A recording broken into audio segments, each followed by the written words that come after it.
Hello, and welcome to Bonchon Bite-Sized K-Drama Reviews. My name is Shannon, and today I am going to review a drama that makes you feel warm inside even when it's winter on the screen. I will be talking about When the Weather is Fine. When the Weather is Fine, sometimes called I'll Go to You When the Weather is Fine, began airing February 24th, 2020 on JTBC and is 16 episodes long.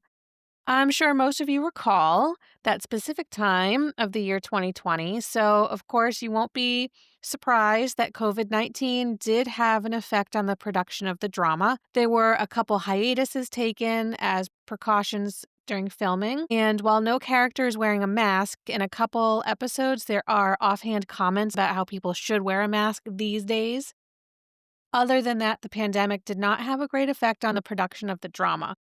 Now that it can be binged, there is nothing noticeable at all. I was able to watch this drama on Netflix in the US, but my drama list tells me that it is also available on Viki and Apple TV. Our two main leads are played by Park Min Young as Mok Hae Won and So Kang Joon as Im Eun Sub.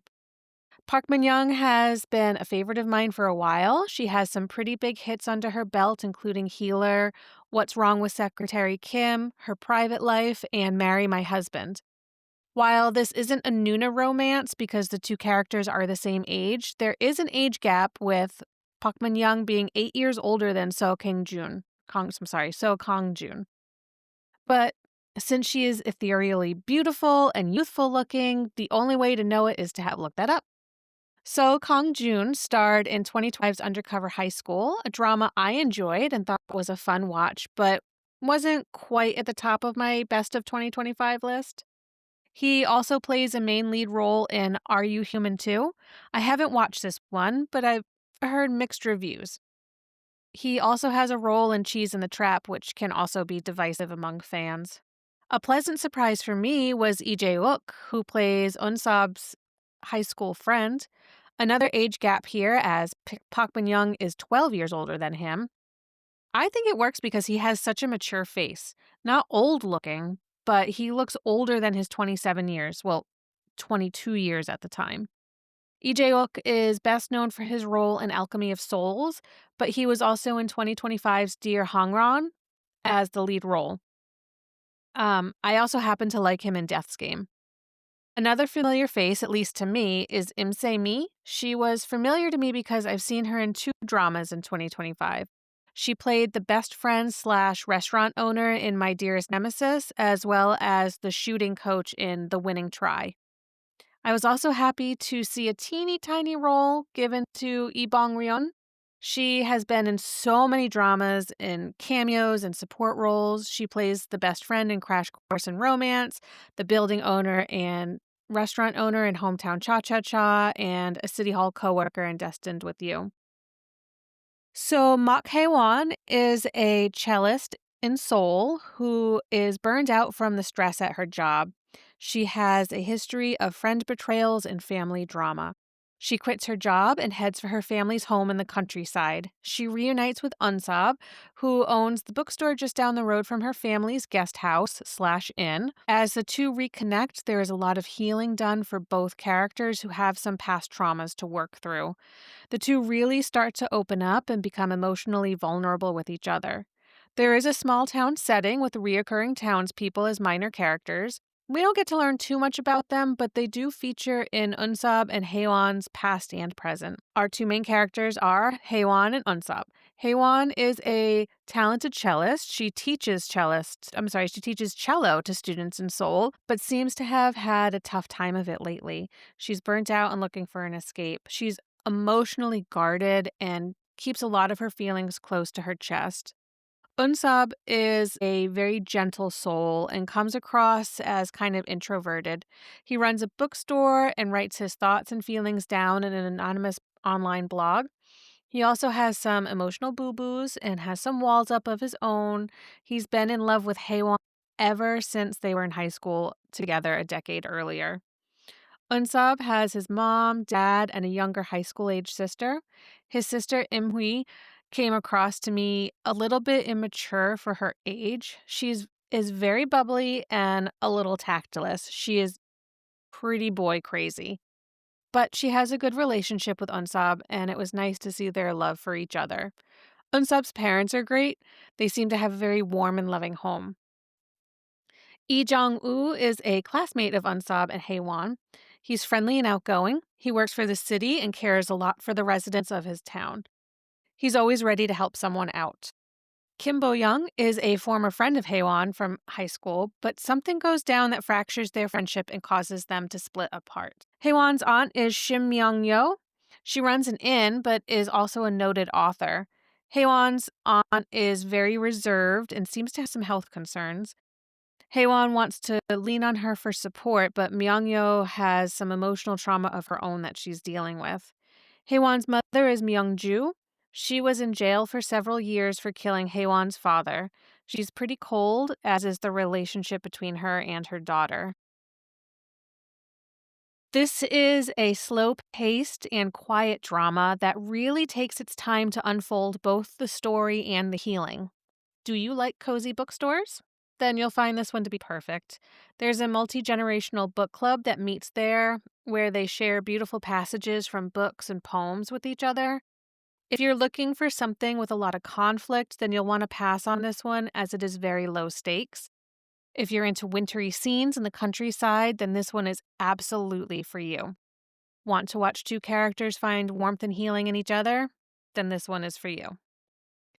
This isn't a drama with big twists, but there are some plot points that unfold over time. I really liked the way the story was told over the course of the episodes.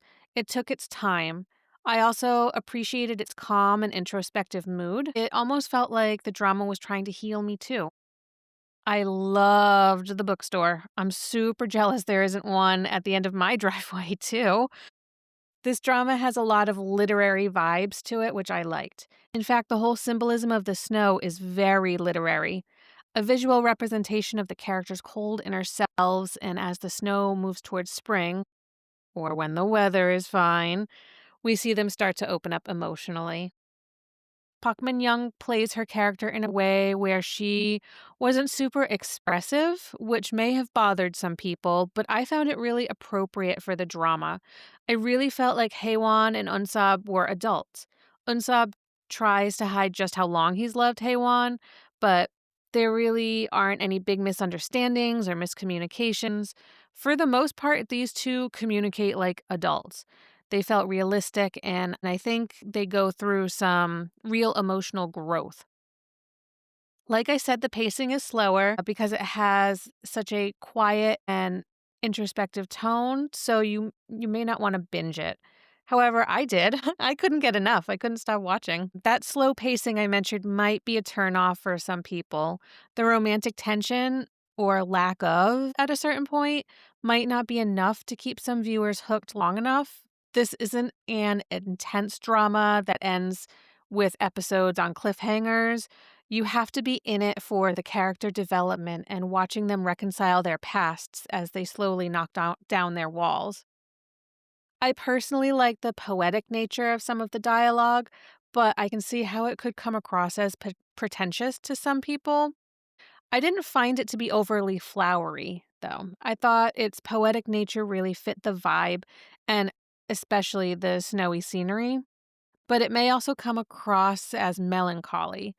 I think that's kind of the point, as this is a melodrama, but that's a turnoff for some people. You'll find a few tropes here. There is the return to hometown because Haewon is returning to her family's home, which is also an inn. There is a childhood connection here. It's a small connection.